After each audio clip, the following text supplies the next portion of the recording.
Dear fellow citizens, Namaskar. My heartiest greetings to all of you in India and abroad on the eve of the 73rd Republic Day. It is an occasion to celebrate what is common to us all, our Indianness. It was on this day in 1950 that this sacred essence of us all assumed a formal shape. That day, India was established as the largest democratic republic, and we the people put into effect a constitution that is an inspired document of our collective vision. The diversity and vibrancy of our democracy is appreciated worldwide. It is this spirit of unity and of being one nation which is celebrated every year as Republic Day. This year's celebrations may be muted due to the pandemic, but the spirit is as strong as ever.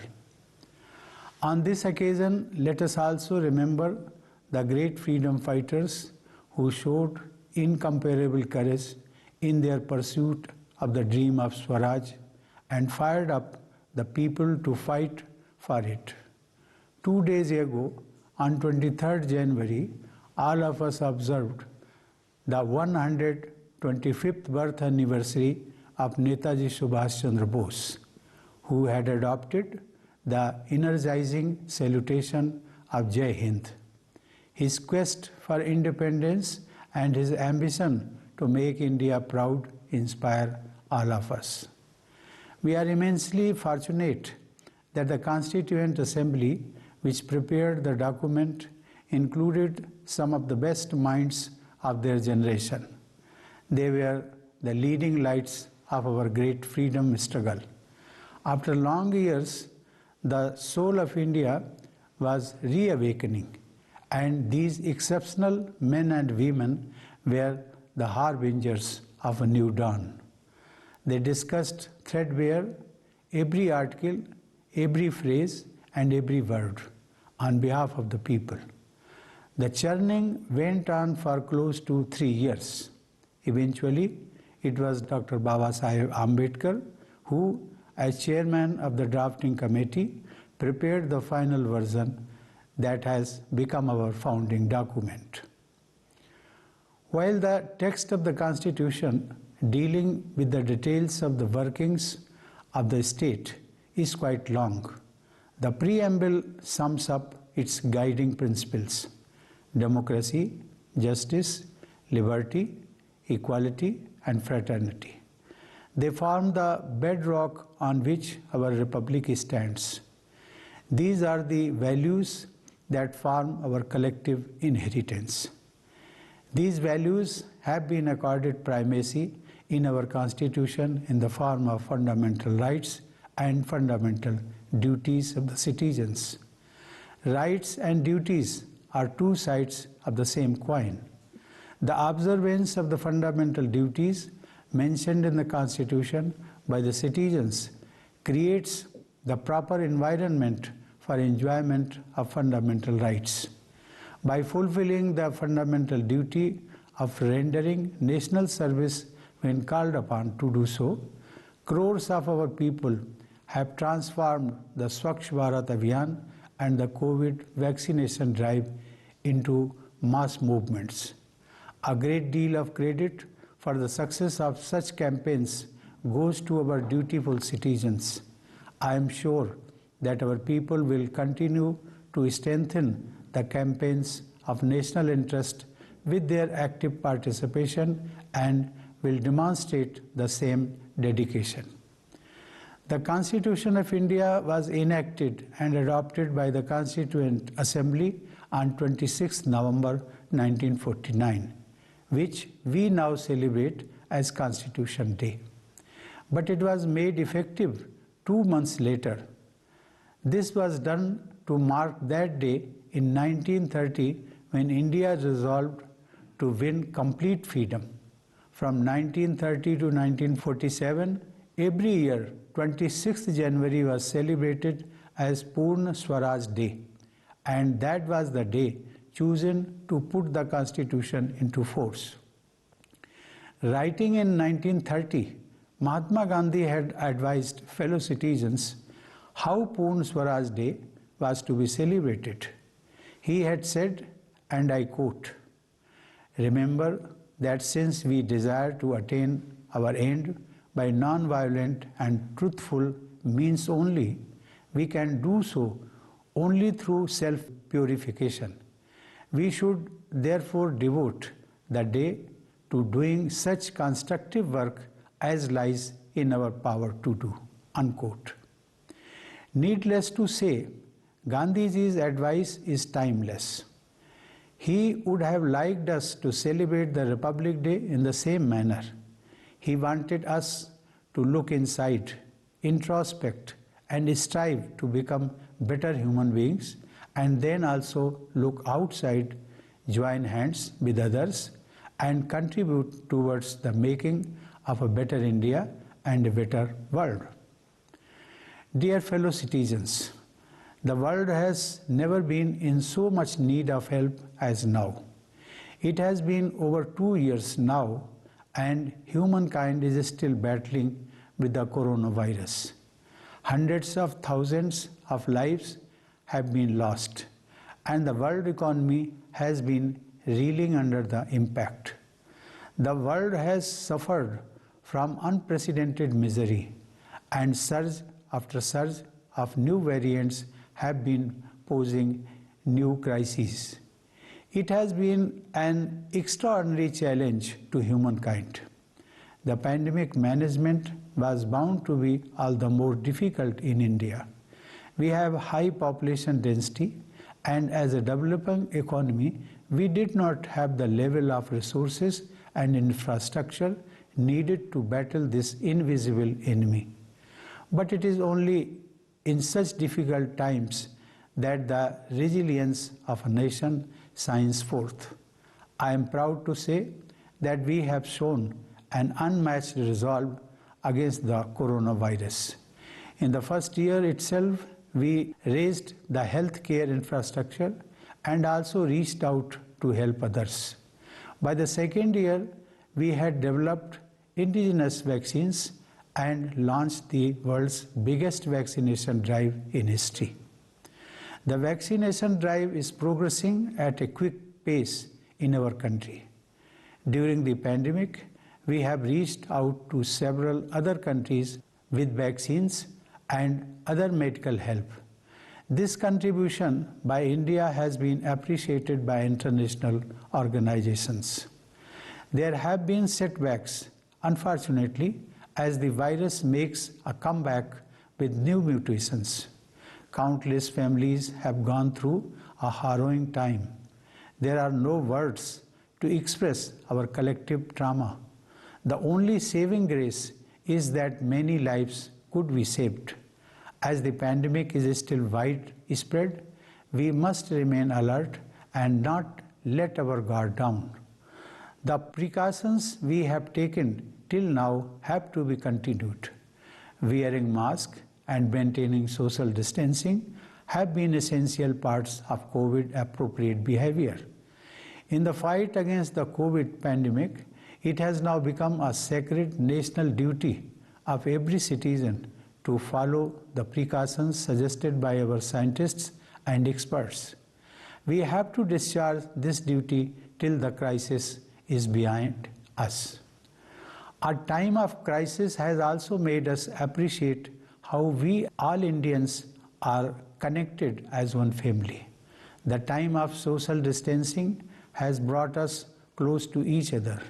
We have realized how much we depend on each other. Doctors, nurses, and paramedics have risen to the challenge, working long hours in difficult conditions, even at the risk of their lives, to attend to patients. Others have kept the nation moving, managing supply chains and utilities. The leadership, policymakers, administrators, and others at the central and state levels have made timely interventions. Due to such interventions, the economy is on the move again. It is a testimony to India's spirit in the face of adversity that the economy is projected to grow at an impressive rate in this fiscal after going through contraction last year. This shows the success of the Atmanirbhar Bharat Abhiyan launched in the previous year. The government has shown relentless focus on reforming every economic sector and providing a helping hand wherever necessary. The impressive economic performance is made possible due to improvement in the agriculture and manufacturing sectors. I am happy to note that our farmers, especially young farmers with small holdings, are enthusiastically adopting natural farming. Small and medium enterprises have played an important role in providing employment to people and imparting impetus to the economy. Our innovative young entrepreneurs have set new benchmarks of success by making effective use of the startup ecosystem. It is a testimony to the success of our country's massive and robust digital payment platform that millions of digital transactions are being done every month. To reap the demographic dividend, the government has created the right environment with the national education policy that makes a perfect blend of traditional values and modern skills. It is gratifying to note that India has found a place among the top 50 innovative economies. It is all the more satisfying to note that we have been able to promote merit while also stressing upon all-round inclusion. Ladies and gentlemen, in the past year, our sports persons also brought cheers as they made their mark at the Olympics. The self-confidence of these young champions inspires millions today. In the recent months, I have witnessed remarkable examples of our people strengthening the country and the society through their commitment and action in diverse areas. However, I will mention only two such instances. The dedicated teams of the Indian Navy and Cochin Shipyard Limited have built an indigenous state-of-the-art aircraft carrier IAC Vikrant, which is to be inducted into our Navy. Due to such modern military capabilities, India is now counted among the world's leading naval powers. This is an impressive example of moving towards self-reliance in the field of defense. Apart from this, I found one special experience very touching. In a village called Sui in Bhiwani district of Haryana, some enlightened citizens who belong to that village have transformed the village under the Swaprerit Adarsh Gram Yojana, demonstrating sensitivity and diligence. This example of expressing affection and gratitude for one's village or native land is worth emulating. There remains lifelong love and reverence for their native land in the hearts of grateful people. This example strengthens my belief that a new India is emerging, a strong India and a sensitive India. Sashakt Bharat, Samvedansheel Bharat. I am sure that taking inspiration from this example, other resourceful people will also contribute for the development of their villages and cities. In this context, I would like to share a personal experience with all of you. I had the privilege of visiting my birthplace, that is my village Paronk, at Kanpur, Dehat district in the month of June last year. On reaching there, I naturally felt the urge to express respect for the sacred soil of my village and applied it on my forehead, because I believe that I have been able to reach Rashtrapati Bhavan only due to the blessings of my village. Wherever in the world I may be, my village and my country remain in my heart. I request the people of India who are successful in life due to their hard work and talent to always remember their roots, their village, town or city. Also, all of you must serve your place of birth and your country in whatever way you can. If all the successful people of India work sincerely for the development of their birthplaces, then the whole country will benefit from the outcome of such local development. Dear fellow citizens, today it is our soldiers and security personnel who carry on the legacy of national pride. In the unbearable cold of the Himalayas and in the excruciating heat of the desert, far away from their families, they continue to guard the motherland. It is thanks to the constant vigil of the armed forces securing our borders and the police personnel maintaining internal security within the country that their fellow citizens enjoy a peaceful life. When a brave soldier dies on duty, the entire country feels sad. Last month, in an unfortunate accident, we lost one of the bravest commanders of the country, General Bipin Rawat, his wife, and many brave soldiers. The entire country was deeply saddened by the tragic loss. Ladies and gentlemen, patriotism strengthens the sense of duty among citizens. Whether you are a doctor or a lawyer, a shopkeeper or office worker, a sanitation employee or a laborer, doing one's duty well and efficiently is the first and foremost contribution you make to the nation. As the Supreme Commander of the Armed Forces, I am glad to note that it has been a watershed year for women empowerment in the armed forces. Our daughters have broken a glass ceiling, and permanent commission has now been allowed for women officers in new areas. Also, the talent pipeline for the forces will be strengthened with women coming through Sainik schools and the prestigious National Defence Academy. Consequently, our armed forces will benefit from better gender balance. I am confident that India is better placed today to meet the challenges of the future. The 21st century is turning out to be the age of climate change, and India has taken a leadership position on the world stage in showing the way, especially with its bold and ambitious push for renewable energy. At the individual level, each one of us can remember Gandhiji's advice and help improve the world around us. India has always considered the whole world as one family. I am sure that inspired by this spirit of universal brotherhood, our country and the entire global community will move towards a more equitable and prosperous future. Dear fellow citizens, this year, India will cross a milestone when it completes 75 years of independence. We are celebrating this occasion as Azadi Ka Amrit Mahotsav. It is heartening to note that our people, especially youngsters, are participating enthusiastically in a variety of events and programs organized to commemorate the landmark year.